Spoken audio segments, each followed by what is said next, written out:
HM કિચનમાં આજે તમે જોશો દૂધની મલાઈમાંથી આપણે માખણ બનાવશું, પનીર બનાવશું, ઘી બનાવશું, તેમજ થાબડી બનાવશું. તો આપણા ઘરે દૂધ આવતું હોય તેને ગરમ કરી અને એક રાત રાખીએ, ત્યારબાદ આ રીતની મલાઈ તૈયાર થાય છે.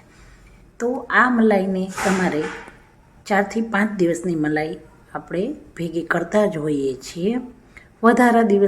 વધારે દિવસની ભેગી નહીં કરવાની. મેં 5 દિવસની મલાઈ ભેગી કરી છે. અને હવે તમને બતાવું કે તેને મોટા વાસણમાં લઈ અને બ્લેન્ડરની મદદથી તેમાં પહેલાં એમનેમ જ બ્લેન્ડર ફેરવી લેવું, ત્યારબાદ પાણી એડ કરી અને બ્લેન્ડર ફેરવી લેવું. ફક્ત 2 જ મિનિટમાં તમારે બધું જ માખણ ઉપર આવી જશે.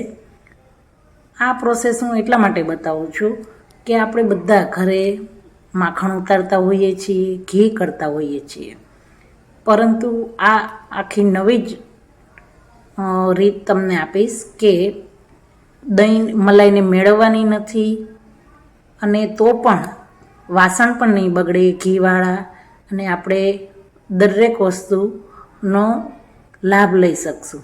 તો તમે જોઈ શકો છો કે મેં 2 થી 3 મિનિટ બ્લેન્ડર ફેરવું, ત્યારબાદ આ રીતે માખણ છૂટું પડી ગયું છે. જો તમને ઝીરણીની મદદથી ફાવતું હોય તો બ્લેન્ડરની પણ જરૂર નથી પડતી. 2 થી 3 વાર જે ઝીરણી એમને ફેરવીએ તો માખણ છૂટું પડી જાય છે. હવે માખણને આપણે ઠંડા પાણીમાં એડ કરી અને ધોઈ લેવાનું છે. હંમેશા ઘી બનાવતી વખતે ખાસ ધ્યાન રાખવું મિત્રો કે માખણને આપણે ધોઈ લઈએ તો તેમાંથી જે આપણે કીટું કહીએ છીએ તે વધારે પ્રમાણમાં નથી નીકળતું. તો માખણને હંમેશા ધોઈને લઈ લેવાનું.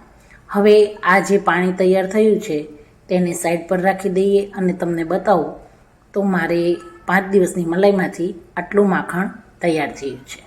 હવે આ અનસોલ્ટેડ માખણ છે, તેને તમે ગમે ત્યાં બ્રેડ ઉપર, પરોઠા ઉપર પણ યુઝ કરી શકો છો. હવે સાથે સાથે હું એકસાથે બંને કામ કરું છું. મેં એક નોનસ્ટિક કઢાઈમાં માખણને મૂકી દીધું છે.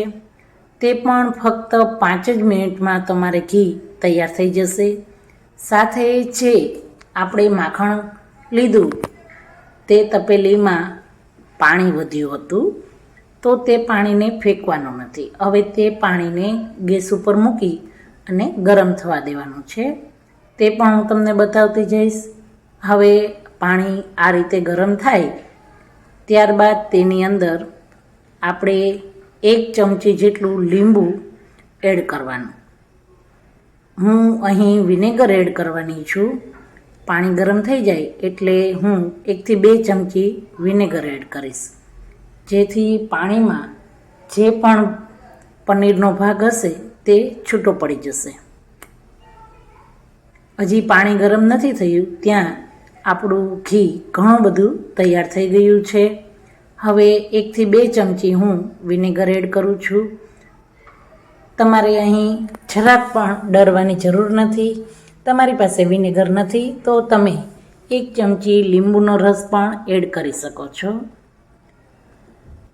વિનેગર એડ કરવાથી તમે જોઈ શકો છો કે પાણી આખું ચેન્જ થઈ જશે અને પનીર અંદર છૂટું પડી જશે અને પાણી અલગ થઈ જશે. તો હવે આ રીતે પનીરને સ્ટ્રેનરમાં લઈ લેવાનું. તો આ પાણીની અંદરથી આટલું પનીર પણ આપણે તૈયાર થયું છે. હવે જે પાણી સ્ટ્રેન થઈને આપણે તપેલીમાં અલગ લીધું છે તે પાણીથી પણ તમે રોટલીનો લોટ બાંધશો તો રોટલીના લોટમાં તમારે મોણની જરૂર નહીં પડે અને એકદમ નરમ રોટલી તૈયાર થશે. જો તમે યુઝ કરવા માંગતા હોય તો તેને પણ યુઝ કરી લેવાનું. હવે તમે જોઈ શકો છો કે ઘી એકદમ સરસ અને ફટાફટ તૈયાર થઈ રહ્યું છે. ઘી હંમેશા નોનસ્ટિક પેન અથવા તો આ 5 ધાતુવાળું જે કઢાઈ આવે છે તેમાં બનાવશો તો ઘી તમારે જરાક પણ વાસણને ચીપકશે નહીં અને આપણને વાસણ સાફ કરવામાં પણ ખૂબ જ ઇઝી રહેશે. આજે હું તમને જે રીત બતાવું છું તે રીતથી તમે ઘી, માખણ, થાબડી તૈયાર કરી શકો છો મિત્રો. અને પનીર પણ સાથે સાથે તૈયાર થાય છે. તો આ પનીર જે આપણે તૈયાર થયું તે પનીરમાંથી તમે પનીર પરોઠા બનાવી શકો અથવા પનીર ભુરજી પણ તૈયાર કરી શકો છો. ઘીમાં પણ તમે જુઓ છો તો બબલ્સ ઘણા ઓછા થઈ ગયા છે અને ઘી તૈયાર થઈ ગયું છે.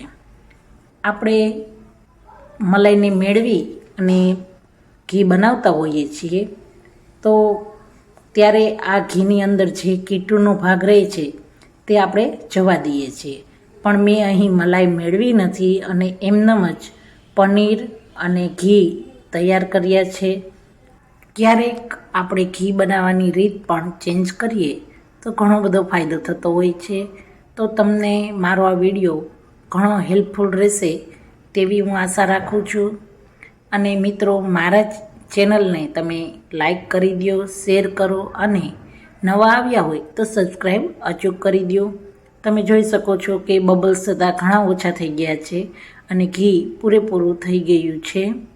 તો હવે ગેસને ધીમું કરી અને ધીમા ગેસે થોડી વાર રહેવા દઈશું એટલે પ્રોપર ઘી તૈયાર થઈ જશે. અને આમ ઘીને આપણે આ રીતે તૈયાર કરી લેવાનું છે.